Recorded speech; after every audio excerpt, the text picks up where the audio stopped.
రైతాంగం మళ్ళా రోడ్డు మీద పడాల్సి వస్తుందని అనుకోలే. ఇవాళ నిజాన్ని జూలై కూడా వెళ్ళిపోతున్నది. మీరందరూ పంట పొలాలలో బిజీగా ఉండాలి. మీ పాదాలు పంట ఉరం మీద నడవాలి. మీ చేతుల ట్రాక్టర్ స్టీరింగ్ ఉండాలి, ప్లకార్డులు కాదు. మీరు నాట్లు వేసుకుంటూ ఉండాలి. పంట చేల ఉరం మీద నడవాలి. మీరు ఇవాళ రోడ్ల మీద నడవద్దు. కానీ వాళ్ళ రేవంత్ రెడ్డి మళ్ళా మనల్ని రోడ్డు మీదకి తీసుకొచ్చిండు. ఏనాడు కేసీఆర్ ఉన్నప్పుడు మనం దేనికోసం రోడ్డు మీదకి రాలే? కరెంటు కోసం రోడ్డు మీదకి రాలే. రైతు హృదయం ఉన్నోడు కనుక, తెలంగాణ ప్రజల కష్టాలు ఎరిగినోడు కనుక, తెలిసినోడు కనుక ఒక ఏడాదిలో కరెంటును బాగా చేసిండు. ఏడాదిలో కరెంటు పరిస్థితి మార్చేసిండు. 60 ఏళ్ళు కరెంటు బాధ ఎవరు తీర్చలే. ఎంత దుర్మార్గమైన బాధలు పడ్డాం. మేము పాటలు పాడుతుంటివి. దొంగోళ్ళొచ్చే కరెంటుకు కావలెట్లగాదు, నేను సామెట్ల చేతూ, కాలిపోయిన మోటారెత్తుక పట్టామెట్ల పోదు, నే పైన మెట్ల చేతూ. ఈ పాట పాడేది. కేసీఆర్ వచ్చిన తర్వాత ఆ బాధ పోయింది. మోటార్లు కాలిపోయే బాధ పోయింది. ట్రాన్స్ఫార్మర్లు వేలిపోయే బాధ పోయింది. 24 గంటలు కరెంట్ ఎక్స్ప్లెయిన్ చేసి. అంతకుముందు ఆంధ్రాలో అనేది తెలంగాణకు గోదావరి నీళ్లు తెచ్చుడు సాధ్యం కాదు. ఎందుకంటే నీరు పళ్ళ వెరుగు అంటారు. నీరు వంపుకు మారుతాయి, ఎత్తుకు ఎక్కవు. గోదావరి నీళ్లు సముద్ర మట్టానికి 80 మీటర్ల ఎత్తున ఉన్నాయి. తెలంగాణ ఏమో 600 మీటర్ల ఎత్తున్నది. 80 మీటర్ల ఎత్తు నుంచి 600 మీటర్ల ఎత్తుకు నీళ్లు తీసుకురావాలంటే చాలా ఖర్చు అవుతుంది. అన్ని పైసలు లేవు కనుకనే తెలంగాణకు నీళ్లు తెచ్చుడు వీలు కాదు అన్నారు. భద్రాచలం బాసర నుంచి భద్రాచలం దాకా ఒక్క ప్రాజెక్టు కట్టలే తెలంగాణ కోసం.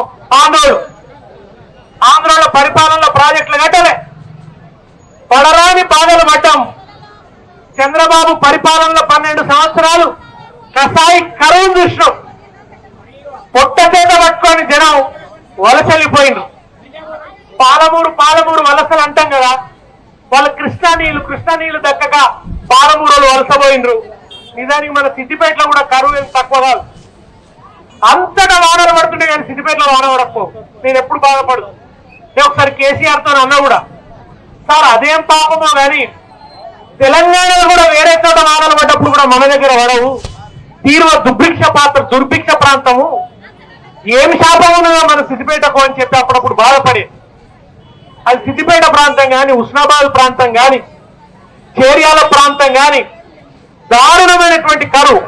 నేను ఒక మాట ఎప్పుడు మాట్లాడేది, గోదావరి నీళ్లు ఆంధ్ర వాళ్ళకేమో ఆస్తులు నిర్మించుకోవడానికి, మన తెలంగాణ వాళ్ళకేమో ఆస్తులు కలుపుకోవడానికి. అంటే బొక్కలు కలుపుకుంటాను, చచ్చిపోతే బొక్కలు కలుపుకునేందుకు ధర్మపురికోదు. గదే గోదావరిని చూసుడు, గదే మన గోదావరి నీళ్లతో ప్రయోజనం తప్ప గోదావరి నీళ్లు మన పొలాలకు రాలే. ఎందుకంటే కేసీఆర్ ఎప్పుడు చెప్తాడు, తెలంగాణ ఇట్లా గుడిసున్నట్టు ఉంటుంది, త్రిభుజాకారంలో ఉంటుంది. పడ్డ వాన నీళ్లు పడ్డట్టు కిందికే వెళ్ళిపోతాయి. గోదావరి కృష్ణమ్మలకు వెళ్ళిపోతాయి. ఆ గోదావరి కృష్ణనేమో దిగువ ఎక్కడో పాతాళంలో ప్రవహిస్తున్నాయి, అవి పైకి ఎక్కాలి. ఒకే ఒక్క ప్రాజెక్టు కట్టిండ్రు ఆంధ్రాలో, శ్రీరామ్ సాగర్ ప్రాజెక్టు కట్టిండ్రు. అది కూడా పూర్తి చేయలే, దాన్ని కూడా పూర్తి నిర్మాణం చేయలే. ఆ శ్రీరామ్ సాగర్ కు మీద మహారాష్ట్ర వాళ్ళు ప్రాజెక్టులు కట్టుకుంటే ఆ శ్రీరామ్ సాగర్ కూడా నీళ్ళు వచ్చుడు బంద్ అయిపోయినాయి. పారాన పార్కం సారానకు పడిపోయింది శ్రీరామ్ సాగర్ది. పాటలు పాడేది,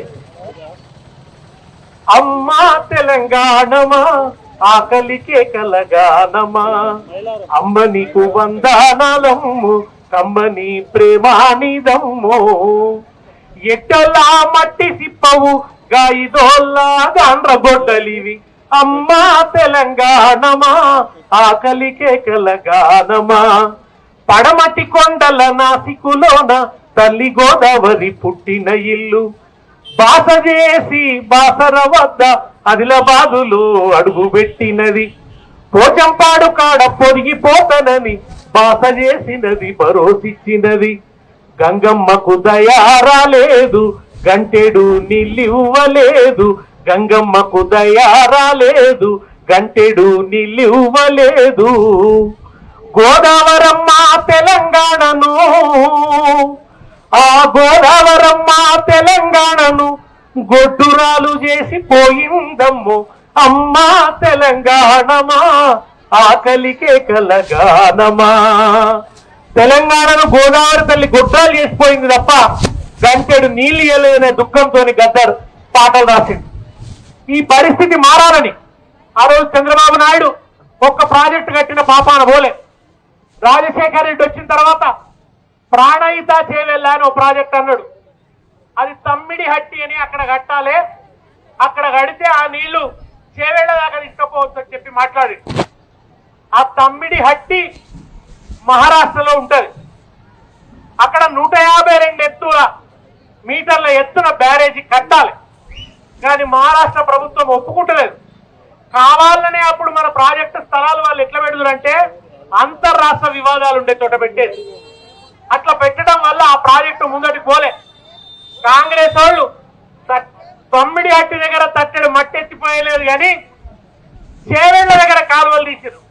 తలకాయ దగ్గర పని చేయలే, తోక దగ్గర కాలువలు తవ్వి మొబిలైజేషన్ అడ్వాన్సులు తీసుకొని కట్టని తవ్వని కాలువలకు బిల్లులు ఎత్తుకున్నారు, పైసలు బుక్కిండ్రు తప్ప చుక్క నీళ్లు రాలే. తెలంగాణ రాగానే తెలంగాణ కోసం కొట్లాడిన కేసీఆర్ నీళ్ళు ఎక్కడున్నాయి? కరువు వచ్చినా కూడా నీళ్ళు ఎక్కడుంటాయి? ఎంత కష్టకాలమైనా నీళ్ళు ఎక్కడుంటాయి? నీళ్ళు ఎక్కడుంటాయంటే ప్రాణహితల నీళ్లున్నాయి. ఆ ప్రాణహిత మేడిగడ్డ దగ్గర అద్భుతంగా పారుతుంటది. 365 రోజులు నిండుగా పారుతుంది అక్కడ గోదావరి. ప్రాణహిత కలిసిన తర్వాత చాలా నీళ్లున్నాయి, అక్కడ కావలసినన్ని నీళ్లున్నాయి.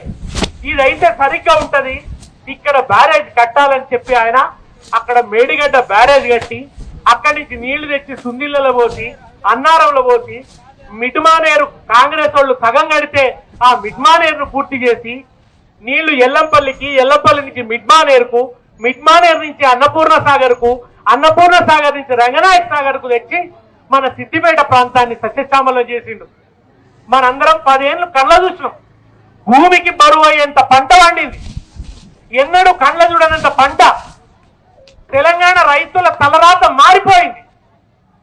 సిద్దిపేట రైతుల తలరాత మారిపోయింది. అంతకుముందు నేను ఎందుకు బతకాలి అనుకున్నారు రైతులు, చచ్చిపోయిందే మంచిది అనుకున్నారు. ఆత్మహత్యల తెలంగాణ అయిపోయింది.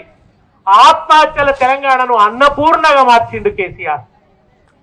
ఆకలి కేకలు లేని తెలంగాణగా మార్చిండు కేసీఆర్. కరోనా వచ్చిన రైతు బంధు ఆపలే.